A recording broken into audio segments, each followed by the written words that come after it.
ஹல்லேலூயா. கர்த்தர் நல்லவர். ஒரு ஆமென் சொல்லுங்க பார்க்கலாம். வாசிங்க பார்க்கலாம். வெளிப்படுத்தின விசேஷம் வெளிப்படுத்தின விசேஷம் வேத புஸ்தகத்தை வெளிப்படுத்தின விசேஷம் 12ஆம் அதிகாரம் அதன் 6ஆம் வசனத்தை நாம் கவனிப்போம். வெளிப்படுத்தின விசேஷம் 12ஆம் அதிகாரம் அதன் 6ஆம் வசனத்தை நாம் கவனிப்போம். ஸ்திரீயானவள் வனாந்திரத்துக்கு ஓடி போனாள். அங்கே 1120 நாளளவும் அவளை போஷிப்பதற்காக தேவனால் ஆயத்தமாக்கப்பட்ட இடம் அவளுக்கு உண்டாயிருந்தது. ஒரு ஆமென் சொல்லுங்க பார்க்கலாம். தேவனால் ஆயத்தமாக்கப்பட்ட இடம் அவளுக்கு உண்டாயிருந்தது. எதற்காக இந்த ஆயத்தமான இடம் கேட்டீங்கன்னா, அவளை போஷிப்பதற்காக. ஒரு ஆமென் சொல்லுங்க பார்க்கலாம். ஹல்லேலூயா. நம்முடைய தேவன் யாருன்னு கேட்டீங்கன்னா, நம்மை போஷிக்கிறவர். ஆண்டவர் நம்ம எங்க கொண்டு போய் போஷிக்கிறார் அப்படின்னு வசனம் சொல்லுதுன்னு கேட்டீங்கன்னா, ஸ்திரீயானவள் வனாந்திரத்துக்கு ஓடி போனாள். ஆண்டவர் இந்த ஸ்திரீயை எங்கே கர்த்தர் வைத்து போஷிக்கிறார் கேட்டீங்கன்னா, வனாந்திரத்துல கர்த்தர் வைத்து போஷிக்கிறார். இந்த வனாந்திரமான இடத்துல ஒரு மனிதனுக்கு ஆகாரமோ ஒரு மனிதனுக்கு வேண்டியதோ கொடுக்க முடியும் கேட்டா நிச்சயமா முடியாது. ஆனா வனாந்திரத்திலும் போஷிக்க கூடுமானால் அது நம்முடைய தேவனால் மாத்திரம்தான் முடியும். அல்லேலூயா சொல்லுங்க பார்க்கலாம். உங்களை நான் நல்ல உங்களுக்கு வேண்டியதெல்லாம் கொடுக்கணும், உங்க தேவைகள் எல்லாம் கொடுக்கணும் அப்படின்னா நான் உங்களை எங்க கூட்டிட்டு போகணும்? எல்லாம் ஆயத்தமா எல்லாம் இருக்கக்கூடிய இடத்துக்கு தான் கூட்டிட்டு போகணும். உங்களுக்கு என்ன வேணுமோ, இன்கேஸ் உங்களுக்கு ஒரு மல்லிகை பொருள் இல்லை அப்படின்னா உங்களுக்கு மல்லிகை பொருள் இருக்கிற கடைக்கு தானே நான் கூட்டிட்டு போகணும். ஆனா கர்த்தர் இந்த ஸ்திரீ எங்க கொண்டு போய் கர்த்தர் போஷிக்கிறாரா? சத்தமா சொல்லுங்க. வனாந்திரத்துல கர்த்தர் கொண்டு போய் போஷிக்கிறாரா? ஒரு மனுஷன் எங்க போஷிக்க முடியும்னா, எல்லாம் அவனுக்கு இருக்கும் பொழுது ஒரு மனிதனை போஷிக்க முடியும் தவிர, அவன் எதுவுமே இல்லாத இடத்துல போஷிக்க முடியுமானால் அது தேவனால் மாத்திரம்தான் முடியுமே. அல்லேலூயா. வனாந்திரம் எப்படிப்பட்ட இடம் கேட்டீங்கன்னா, தண்ணீர் இல்லாத இடம். அங்க எந்த தேவையும் இருக்க வாய்ப்பே இல்லாத ஒரு இடம். நீங்கள் ஆகாரை குறித்து வாசிக்கும் பொழுது, ஆகாருடைய தண்ணீர் குறைந்து போனதுக்கு அப்புறம் அவ அந்த இடத்துல வனாந்திரத்துல எதை தேவைக்காக ஓடுறான்? தண்ணீர் தேவைக்காக ஓடுறான். அவளுக்கு என்ன கிடைக்கலங்க? தண்ணி கிடைக்கல. குடிக்க தண்ணி இல்லாத இடம் எது? வனாந்திரமான இடம். இந்த வனாந்திரமான இடத்துல கர்த்தர் சொல்லுகிறார், நான் உன்னை போஷிப்பேன். அல்லேலூயா சொல்லுங்க பார்க்கலாம். ஆமென் சொல்லுங்க பார்க்கலாம். எத்தனை பேர் விசுவாசிக்கிறீங்க? ஒருவேளை இந்த நாளிலே நமக்கு உண்டான தேவைகள் நமக்கு இல்லாத ஒரு வனாந்திரமான சூழ்நிலையில் நம்ம வாழலாம். கர்த்தர் இந்த நாளில் சொல்லுகிறார், நான் உன்னை போஷிப்பேன். நம்முடைய வாழ்க்கையில எல்லாமே நமக்கு கிடைக்கிறது இல்லை. எல்லாமே நம்முடைய வாழ்க்கையில எதிர்பார்க்கிறதுலாம் நடக்கிறது இல்லை.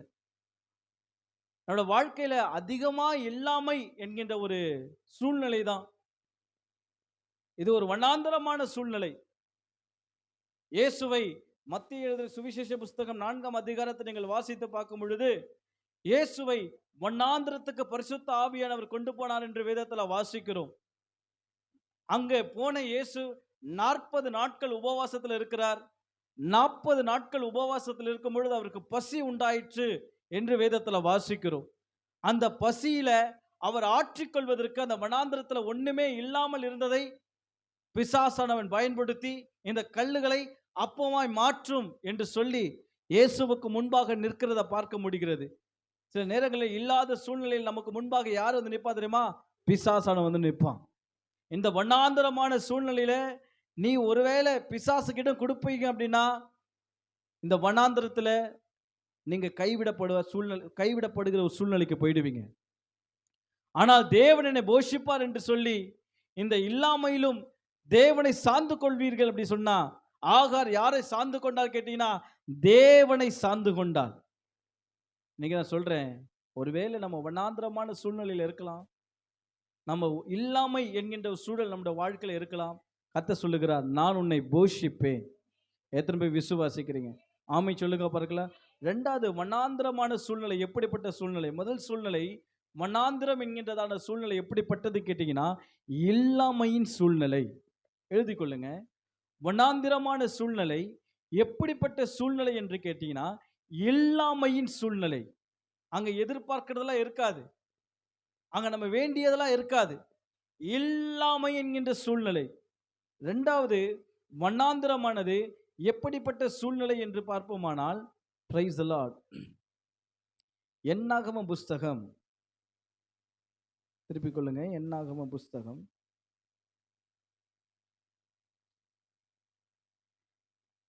அதன் 11ஆம் அதிகாரம். என்னாகம புஸ்தகம் 11ஆம் அதிகாரம் அதன் 18ஆம் வசனத்திலிருந்து, மன்னிக்கணும், 19ஆம் வசனத்திலிருந்து நான் வாசிக்கிறேன். என்னாகம புஸ்தகம் 11ஆம் அதிகாரம் அதன் 19வது வசனத்திலிருந்து கவனிங்க. நீங்கள் 1 நாள், 2 நாள், 5 நாள், 10 நாள், 20 நாள் மாத்திரமல்ல, 1 மாதம் வரைக்கும் புசிப்பீர்கள். அது உங்கள் மூக்காலே புறப்பட்டு உங்களுக்கு தெவிட்டு போகும் மட்டும் புசிப்பீர்கள்.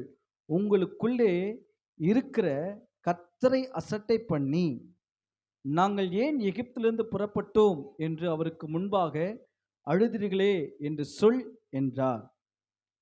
21ஆம் வசனம். அதற்கு மோசே, என்னோடு இருக்கிற காலாட்டுகள் 6 லட்சம் பேர் 1 மாதம் முழுவதும் புசிக்கும்படி அவர்களுக்கு இறைச்சி கொடுப்பேன் என்று சொன்னீரே, ஆடு மாடுகளை அவர்களுக்காக அடித்தாலும் அவர்களுக்கு போதுமா? சமுத்திரத்தின் மச்சங்களை எல்லாம் அவர்களுக்காக சேர்த்தாலும் அவர்களுக்கு போதுமா என்றான். 23ஆம் வசனத்தை பாருங்க. அதற்கு கர்த்தர் மோசேயை நோக்கி, கர்த்தருடைய கை குறுகியிருக்கிறதோ, என் வார்த்தையின்படி நடக்குமோ நடவாதோ என்று நீ இப்பொழுது காண்பாய். முதல் காரியம் வனாந்திரம், இல்லாமையினுடைய ஒரு சூழ்நிலை. 2வது வனாந்திரமானது எப்படிப்பட்ட ஒரு நிலை அப்படின்னா, தேவன் மேல விசுவாசம் வைக்க முடியாமல் அவர் மேலேயே சந்தேகத்தை எழுப்பக்கூடிய ஒரு இடம் தான் என்னன்னு கேட்டீங்கன்னா வனாந்திரமான ஒரு இடம். புரியுதா உங்களுக்கு? இங்க மோசே, இஸ்ரவேல் ஜனங்கள் எல்லாம் என்ன கேட்கிறாங்கன்னா, இறைச்சி கேட்கிறாங்க மோசேயின் இடத்துல. எங்களுக்கு சாப்பிடுறதுக்கு இறைச்சி வேணும். அப்ப கர்த்தர் என்ன ப்ராமிஸ் பண்றாருன்னா, நான் உங்களுக்கு இறைச்சி தரேன். நீ 1 நாள் 2 நாள் இல்ல, 1 மாதம் அளவும் தெவிட்டு போகிற வரைக்கும் நீ என்ன பண்ணலாம்? இறைச்சிய சாப்பிடலாம். இப்போ மோசேக்கு என்ன வந்தது? விசுவாசம் வந்துச்சா? இல்ல. ஏன்னா இருக்கிற இடம் என்ன, எப்படிப்பட்ட இடம்? வனாந்திரமான இடம். இந்த இடத்துல மோசே என்ன கேட்கிறாரு பாத்தீங்கன்னா, அதற்கு மோசே என்னோடு, 21ஆம் வசனத்தை கவனிங்க. அதற்கு மோசே, என்னோடு இருக்கிற காலாட்டுகள் 6 லட்சம் பேர் 1 மாதம் முழுவதும் புசிக்கும்படி அவர்களுக்கு இறைச்சி கொடுப்பேன் என்று சொன்னீரே, அது எப்படி சாத்தியமாகும்? வனாந்திரத்துல 1 மாதம் அளவு சாப்பிடுறதுக்கு நீங்க எப்படி சாப்பாடு கொடுக்க முடியும்? எப்படி இறைச்சி கொடுக்க முடியும்? இங்க மோசே என்ன பண்றாரு? ஆண்டவர் மேல சந்தேகப்படுறாரு. சில நேரத்துல உண்மையாவே ஆண்டவர் நம்மளை அழைச்சிருக்கிறாரா? உண்மையாவே ஆண்டவர் நம்மளை ரட்சித்திருக்கிறாரா? உண்மையாவே கர்த்தர் நம்மோடு கூட இருக்கிறாரா என்கின்ற ஒரு சந்தேகம் உங்களுக்கு எழும்புது அப்படின்னா, நீங்க எந்த சூழ்நிலையில் இருக்கிறீங்க கேட்டீங்கன்னா, வனாந்தரமான ஒரு சூழ்நிலையில் இருக்கிறீங்கன்னு அர்த்தம். அந்த வனாந்தரமான சூழ்நிலை, தேவன் என்னோடு கூட நிச்சயமா இருக்கிறாரா? மற்றவர்கள் எல்லாம் ஆசீர்வாதமாய் மாறுகிறார்களே, கர்த்தரை விசுவாசிக்கிற நான், வேதத்தை சுமக்கிற நான், சபைக்கு வருகிற நான், ஏன் என் வாழ்க்கையில இப்படிப்பட்டதான ஒரு ஏற்ற தாழ்வு வரும் பொழுது ஒரு சந்தேகம் புறப்பட்டு வருதுன்னா, நீங்க என்ன சூழ்நிலையில் இருக்கிறீங்க? வனாந்தரமான சூழ்நிலையில் இருக்கிறீங்க. இந்த சந்தேகமான ஒரு சூழ்நிலையில கர்த்தர் உங்களை பார்த்து சொல்றாரு, நான் உன்னை போஷிப்பேன். விசுவாசிக்கிறீங்களா? அல்லேலூயா, அல்லேலூயா. வனாந்தரம் ஒண்ணுமே இல்லாத ஒரு இடத்துல, உதாரணத்துக்கு சுத்தி எந்த ஒரு ஆட்களும் நடமாட்டமும் இல்லாத ஒரு இடம் தான் வனாந்தரம். கரெக்ட் தானே? எந்த ஒரு நடமாட்டமும் இல்லாத ஒரு இடத்துல கர்த்தர் நம்மளை போஷிப்பார்னா எப்படி நம்ப முடியும்? நீங்க பாருங்க, மத்திய எழுதின சுவிசேஷ புஸ்தகம் மத்தேயு எழுதின சுவிசேஷ புஸ்தகம் 15ஆம் அதிகாரம். மத்தேயு எழுதின சுவிசேஷ புஸ்தகம் 15ஆம் அதிகாரம், அதை 33ஆம் வசனத்தை பாருங்க. Praise Lord. 15ஆம் அதிகாரம் 33ஆம் வசனம். 32ல இருந்து நான் வாசிக்கிறேன். பின்பு இயேசு தம்முடைய சீஷர்களை அழைத்து, ஜனங்களுக்காக பரிதபிக்கிறேன். இவர்கள் என்னிடத்தில் 3 நாள் தங்கியிருந்து சாப்பிட ஒன்றுமில்லாதிருக்கிறார்கள். இவர்களை பட்டினியாய் அனுப்பிவிட எனக்கு மனதில்லை. வழியில் சோர்ந்து போவார்களே என்றார். இப்ப கர்த்தர் என்ன நினைக்கிறாரு? ஜனங்களை நல்ல சாப்பாடு கொடுத்து அனுப்பணும்னு நினைக்கிறாரு. ஆனா சூழ்நிலை எப்படிப்பட்ட சூழ்நிலை? 33ஆம் வசனத்தை பாருங்க. அதற்கு அவருடைய சீஷர்கள், இவ்வளவு திரளான ஜனங்களுக்கு திருப்தி உண்டாகும்படி வேண்டிய அப்பங்கள் இந்த வனாந்திரத்தில் நமக்கு எப்படி அகப்படும் என்றார்கள். என்ன கேட்குறாங்க? கர்த்தர் என்ன சொல்றாரு? இந்த ஜனங்களை ஃபுல்லா நான் போஷிக்க போறேன். ஆனா இவங்க என்ன சொல்றாங்க? எத்தனை பேரும் திருப்தியா சாப்பிடுவதற்கு வேண்டிய அப்பங்கள் இந்த வனாந்திரத்தில் நமக்கு வாய்ப்பே இல்லாத ஒரு இடம் தானே. அந்த இடத்துல எப்பயுமே எல்லாருக்கும் விசுவாசம் வந்துருமா? ஒரு மரண படுக்கையில படுத்து கொண்டிருக்கும் நான் பார்த்து கர்த்தர் நாளைக்கு உன்னை எழுப்புவார் அப்படின்னா, அந்த மரண படுக்கையில இருக்கிறவனுக்கு எப்படிப்பட்ட ஒரு சூழ்நிலை அது? எல்லாரும் கைவிடப்பட்ட சூழ்நிலை, யாரையும் காப்பாற்ற முடியாத ஒரு சூழ்நிலை படுத்திருக்கிறவனை பார்த்து உன்னை கர்த்தர் இன்னைக்கு எழுப்புவார் அப்படின்னா, அவனுக்குள்ள விசுவாசம் வருமா, சந்தேகம் வருமா? சொல்லுங்க. சந்தேகம் தான் வருமே. அது எப்படி? டாக்டரே சொல்லிட்டாங்க. எல்லாரால கைவிடப்பட்ட சூழ்நிலை நிற்கும் பொழுது அந்த இடத்துல ஒரு மனுஷன் விசுவாசிக்க முடியும்னா அது முடியாது. அந்த இடத்துல என்ன உண்டாகும்னா சந்தேகம் தான் உண்டாகுமே. நிறைய லட்சக்கணக்கில் கடனை வாங்கிட்டு இனி நீ என்ன பண்ண மாட்ட? கடன் வாங்க மாட்ட. நீ எப்படியா இருப்ப? கடன் கொடுப்பாய் அப்படின்னு சொன்னா எப்படி இருக்கும்? சாத்தியமில்லாத காரியம் இல்ல? சாத்தியமே இல்லாத ஒரு சூழ்நிலையில கர்த்தர் சொன்னாரு, நான் உங்களை போஷிப்பேன். விசுவாசிக்கிறீங்களா? உங்க வாழ்க்கையில நீங்க நினைக்கிற காரியமும் உங்க சூழ்நிலைகளும் ரொம்ப வித்தியாசமா இருக்கலாம். ஆனா கர்த்தர் சொல்லுகிறார், நான் உன்னை போஷிப்பேன். அல்லேலூயா, அல்லேலூயா. வித்தியாசமா இருக்கலாம்.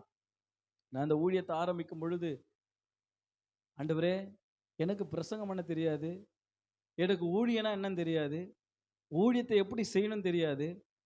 ஆனா அந்த ஊழியத்தை நான் நீங்க ஆரம்பிச்சு கொடுத்துட்டீங்க. நானும் என்ன பண்ணிட்டேன்? இந்த ஊழியத்துல வந்துட்டேன். எப்படி ஆத்துமாக்கள் எல்லாம் உள்ள கொண்டு வருது எனக்கு தெரியாது. எப்படி இந்த ஊழியத்தை ஒவ்வொரு வாரமும் பிரசங்கம் எப்படி பண்றது எனக்கு தெரியாது. ஒரு சுவிசேஷ ஊழியமானா கூட பரவாயில்ல. ஒரு 10 பிரசங்கத்தை ஆயத்தம் பண்ணிக்கிட்டு 10 இடத்துக்கு போகலாம் இல்ல? இப்ப நீலாங்கல்ல ஒரு பிரசங்கம் பண்ணனா ஈஞ்சம்பாக்கத்தில் இருக்க சபையில இருக்கிறவங்க கேட்பாங்களா? கேட்க மாட்டாங்க. அவங்க ஒரு பிரசங்கத்தை பண்ணிட்டு போகலாம். ஆனா சபை அப்படி சொல்லிட்டா சபை ஊழியம் என்னது? ஒவ்வொரு வாரமும் நீங்க என்ன எதிர்பார்ப்பீங்க? புதுசா பேசுவீங்களா? புதுசா பேசுவீங்களா? இல்ல பழசே பேசுவீங்களா? பழசு பேசினா நீங்க என்ன பண்ணிடுவீங்க? புதுசு பேசினாலும் பழசு பேசினாலும் எரும மாட்டு மேல அப்படியேதான் இருந்தாலும் இன்ட்ரெஸ்டா வார்த்தையை கேட்கறவங்க என்ன பண்ணுவாங்க? இன்னைக்கு புதுசா ஏதாவது பேசுவாங்களா? இன்னைக்கு ஆத்துமா பலப்படுத்தும்படி ஏதாவது பேசுவாங்களா? ஒவ்வொரு வாரமும் என்ன பண்ணணும்? புதுசா உங்ககிட்ட பேசணும். உண்மை இல்லையா? நீங்க பக்கத்து வீட்டில் இருக்கிறவங்க கிட்ட பேசின கதையை தான் 100 முறை பேசுவீங்க. ஆனா சர்ச்சில் வாரம் உங்களுக்கு என்ன பண்ணணும்? புது கதையை பேசணும். அதுவும் பழைய கதையை என்ன பண்ணணும்? புதுசா ஆக்கி பேசணும். இப்படிப்பட்ட வனாந்திரமான இடத்துல கர்த்தர் கொண்டு வந்து நிக்க வச்சுட்டு ஆண்டவர் இந்த ஊழியத்தை கொடுத்து சொன்னாரு, நான் உன்னை ஆசீர்வதிக்கவே ஆசீர்வதித்து உன்னை நான் பெருகவே பெருக பண்ணுவேன். எப்படி சாத்தியம் இல்லாததை கர்த்தர் சாத்தியம் பண்ணி கொடுப்பார் என்கின்ற நம்பிக்கை எப்போ வரும் கேட்டீங்கன்னா, எல்லாமே நமக்கு கைக்கூடி வரும் பொழுது தான். ஆனா எதுவுமே இல்லாத பொழுது நம்மளால என்ன பண்ண முடியாது? அவர் மேல விசுவாசம் வைக்க முடியாது. ஆனா கர்த்தர் சொல்றாரு, ஒன்றுமே இல்லாத இடத்துல என் மேல சந்தகை எழும்புகிற இடத்துல கர்த்தர் உங்களை போஷிப்பார். அல்லேலூயா, அல்லேலூயா. 3வது வனாந்திரமான இடம் எப்படிப்பட்ட இடம்னா, நீங்க திருப்பிக் கொள்ளுங்க. என்னாகம புஸ்தகம் 11ஆம் அதிகாரம். என்னாகம புஸ்தகம் 11ஆம் அதிகாரத்தை திருப்பிக் கொள்ளுங்க. அதன் 12ஆம் வசனத்திலிருந்து மன்னிக்கணும். அதன் 18ஆம் வசனத்தை நம்ம வாசிப்போம். என்னாகமம் புஸ்தகம் 11ஆம் அதிகாரம் அதன் 18வது வசனம். நீ ஜனங்களை நோக்கி, நாளைக்காக உங்களை பரிசுத்தம் பண்ணுங்கள், நீங்கள் இறைச்சி சாப்பிடுவீர்கள், எங்களுக்கு இறைச்சி சாப்பிட கொடுப்பவன் யார் என்று எகிப்திலே எங்களுக்கு சௌக்கியமா இருந்தது என்றும் கர்த்தருடைய செவிகள் கேட்க அழுதீர்களே.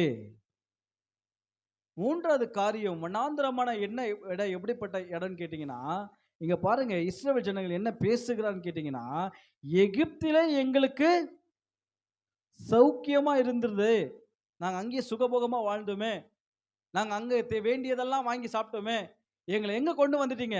வனாந்திரத்தை கொண்டு வந்துட்டியே. நீங்க செங்கடலுக்கு முன்பாக இஸ்ரவேல் ஜனங்கள் பேசுகிறார்கள், அங்க பிரேத குழி இல்லை என்றா எங்களை இங்க கொண்டு வந்தீங்க. அப்போ வனாந்திரமான சூழ்நிலை எப்படிப்பட்ட சூழ்நிலைன்னு கேட்டீங்கன்னா, நம்மை நெகட்டிவா பேச வைக்கும், பாசிட்டிவா நம்மள என்ன பண்ணாது, பேச வைக்காது. எல்லாவற்றையும் நெகட்டிவாவே பார்க்க வைக்கும். எதையும் பாசிட்டிவா என்ன பண்ண முடியாது, பார்க்க முடியாது.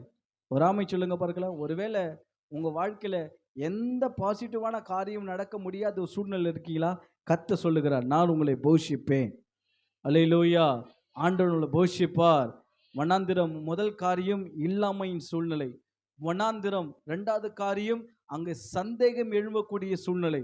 வனாந்திரம் மூன்றாவது காரியம் கர்த்தருடைய வார்த்தைக்கு மாறாய் பேசுகிற ஒரு இடம். ஆண்டவர் சொன்னாரு, உங்களை கானானுக்கு கொண்டு போவேன் அப்படின்னு கர்த்தர் சொன்னார். யாரை பார்த்து? எகிப்தில் இருந்த இஸ்ரவேல் கூட்டத்தை பார்த்து மோசேயின் மூலமா கர்த்தர் சொன்னாரு, உங்களை பாலும் தேனும் ஓடுகிற கானானுக்கு கொண்டு போவேன். இப்போ வனாந்திரத்துல இவங்க படுகிற பாடுகளை நினைக்கும் பொழுது, வருகிற தடைகளை வரும் பொழுது, இந்த ஜனங்கள் என்ன பேசினாங்க? நான் பாலும் தேனும் ஓடுகிற தேசத்துக்கு போறேன்னு பேசுனாங்களா? இல்ல. என்னை இங்க சாகடிக்க போறியா, இங்க சாகடிக்க கொண்டு வந்தியா, என் மிருக ஜீவன்கள் இங்க சாக போதா? ஏன் அவங்க ஏன் அப்படி பேசுறாங்க? ஏன்னா அவங்க இருந்த சூழ்நிலை எப்படிப்பட்ட சூழ்நிலை? வனாந்திரமான சூழ்நிலை. அவங்க என்ன மறந்துட்டாங்க கேட்டீங்கன்னா, வனாந்தரத்திலும் கர்த்தர் போஷிப்பார் என்பதை மறந்ததுனால தான் இதெல்லாம் பேச ஆரம்பித்தாங்க. ஆமை சொல்லுங்க பாருங்களா. நான் சொல்றேன், உங்களையும் என்னையும் கர்த்தர் வனாந்தரமா இருந்தாலும், வனாந்தரத்தின் சூழ்நிலையா இருந்தாலும் தேவன் நம்மை போஷிப்பார். அல்லேலூயா. நல்ல கைகளை தட்டி கர்த்தரை மகிமைப்படுத்துங்க. அல்லேலூயா. தேவன் நம்மை போஷிக்கிற கர்த்தர், அவர் நம்மை போஷிப்பார். இல்லாமையிலிருந்து கர்த்தர் நம்மை போஷிப்பார். நெகட்டிவான இடத்திலிருந்து கர்த்தர் நம்மை போஷிப்பார். தேவனை விசுவாசிக்க முடியாத இடத்திலிருந்து கர்த்தர் நம்மை போஷிப்பார். ஏன்னா அவர் போஷிக்கிற தேவன். அல்லேலூயா, அல்லேலூயா. எத்தனை பேர் விசுவாசிக்கிறீங்க? எத்தனை பேர் போஷிப்பார் விசுவாசிக்கிறீங்க? யார கர்த்தர் போஷிக்கிறார்? அதே வெளிப்படுத்தின விசேஷம் 12ஆம் அதிகாரத்துக்கு திருப்பிக் கொள்ளுங்க. வெளிப்படுத்தின விசேஷம் 12ஆம் அதிகாரம் அதன் 6ஆம் வசனத்தை திரும்பி கவனிங்க. ஸ்திரீயானவள் வனாந்திரத்துக்கு ஓடி போனாள். இந்த ஸ்திரீ யாரு? இந்த பெண்மணி யாரு? வேதத்துல ஸ்திரீ அப்படின்னு கொடுக்கப்பட்டிருக்கிற இடத்துல நல்ல கேரக்டர்லாம் எதோட நிழல் கேட்டீங்கன்னா, சபைக்கு நிழல். சொல்லுங்க, எதுக்கு நிழல்? ஆமா. இப்ப சொல்லுங்க, இந்த ஸ்திரீ இருக்கிற இடத்துல தேவன் யாரை போஷிக்க போறாரு? அந்த ஸ்திரீ யாருக்கு நிழலா இருக்கிறா?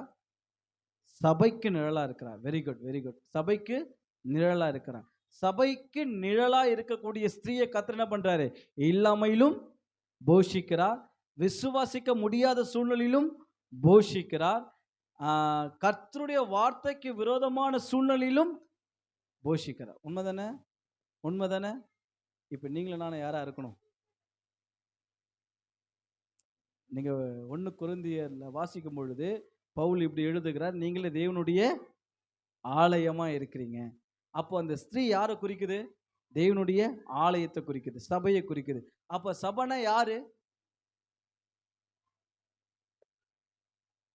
சொல்லுங்க, யாரு? Very good. சொல்லுங்க, யாரு? நீங்க தான் சபை. இப்ப கர்த்தர் யாரை வனாந்திரத்துல போஷிக்க போறாரு? சொல்லுங்க, உங்களை தான். சொல்லுங்க, சத்தமா சொல்லுங்க. ஆமா. ஸ்திரீயானா யாருக்கு நிழல்? சபைக்கு நிழல். பவுல் சொல்லுகிறார், நீங்களே தேவனுடைய ஆலயமா இருக்கிறீங்க. யாரை பார்த்து சொல்றாரு? சபைக்குள்ள இருக்கிறவங்கள பார்த்து சொல்றாரு, நீங்க தேவனுடைய ஆலயமா இருக்கிறீங்க. அப்ப கர்த்தர் வனாந்திரத்துல யாரை போஷிக்க போகிறாரு? ஆமா. இல்லாமையிலிருந்து கர்த்தர் யாரை போஷிக்க போகிறாரு? ஆமா. சந்தேகப்படக்கூடிய சூழ்நிலையிலிருந்து கர்த்தர் யாரை போஷிக்க போகிறாரு? ஆமா. கர்த்தருக்கு விரோதமான சூழ்நிலையிலிருந்து கர்த்தர் யாரை போஷிக்க போறாரு? ஆமா. நீங்க யாரா இருக்கணும்? சொல்லுங்க. Very good. நீங்க யாரா இருக்கணும்? நீங்க சபை, கர்த்தருடைய சபையா இருக்கணும். ஆமென் சொல்லுங்க பார்க்கலாம். பார்த்துடலாமா? தேவனுடைய சபை எப்படிப்பட்டது? நான் தேவ சபையா இருக்கிறேனா? இல்ல தேவ சபைக்கு அப்படியே ஆப்போசிட்ல இருக்கிறேனா? ஒரு 3 காரியங்களை கத்துக் கொடுக்க போறேன். நம்ம அத படிச்சுட்டு, நீங்களும் நானும் யாரா மாறணும்? தேவனுடைய சபையா மாறும் பொழுது, இல்லாமை என்கின்ற சூழ்நிலையில கர்த்தர் உங்கள போஷிப்பார். தம்பி டேய், டேய்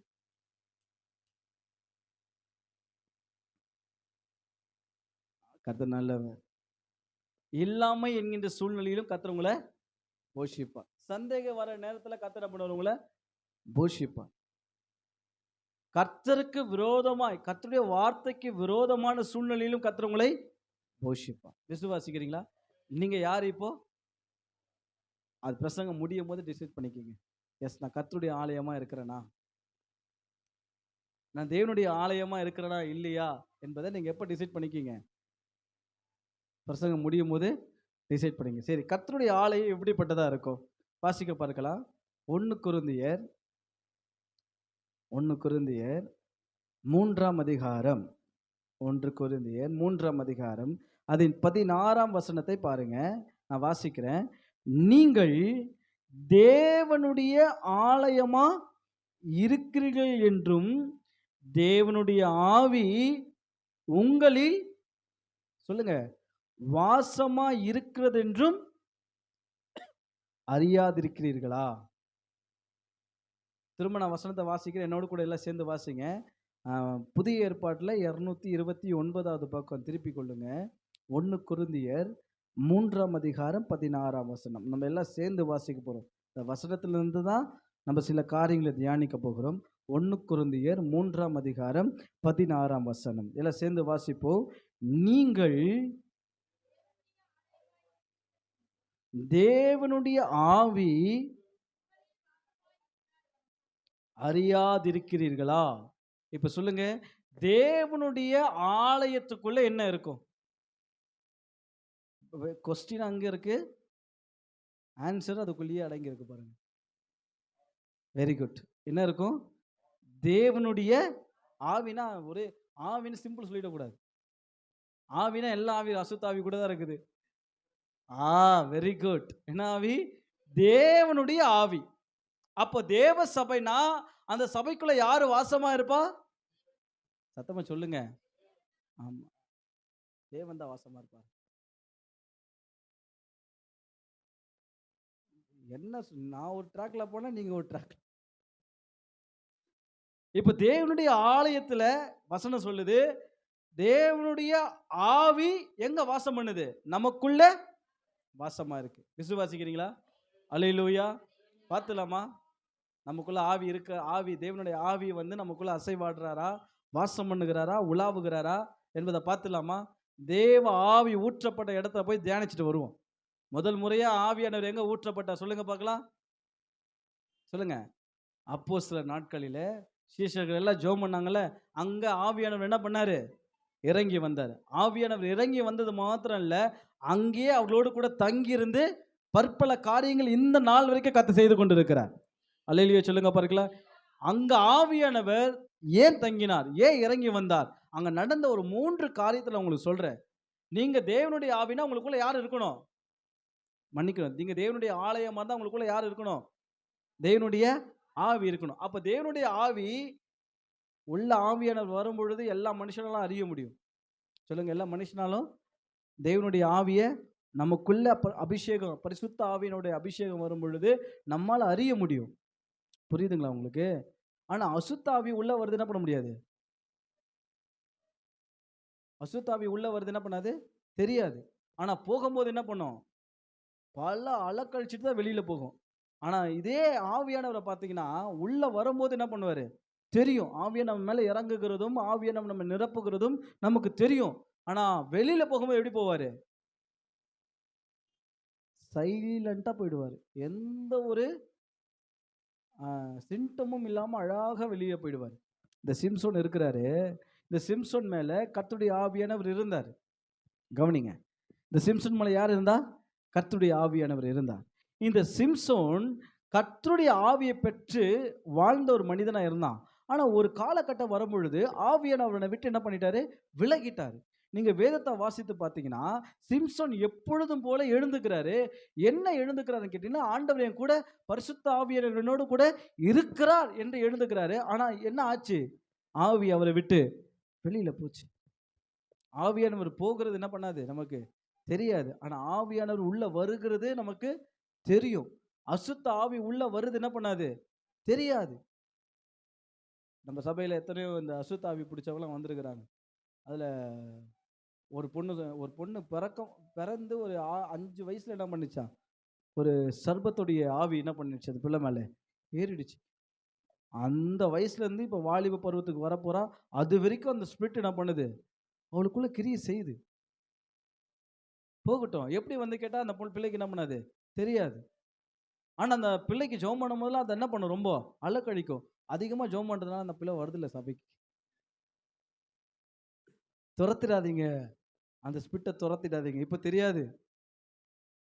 அது போக போக தான் தெரியுமே. சரி அது போகட்டும். அது ஒரு பக்கம் போகட்டும். பொறாமை சொல்லுங்க பார்க்கலாம். சரி.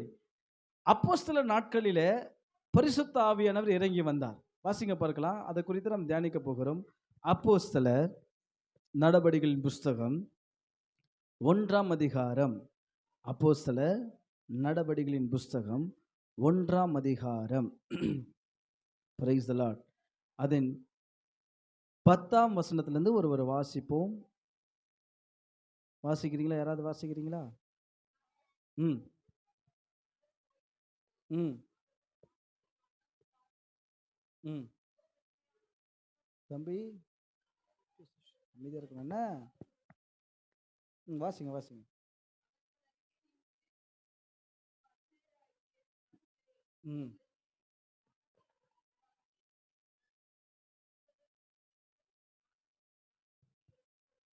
ம். ம். ம். ஆ. அப்பொழுது அவர்கள் ம்.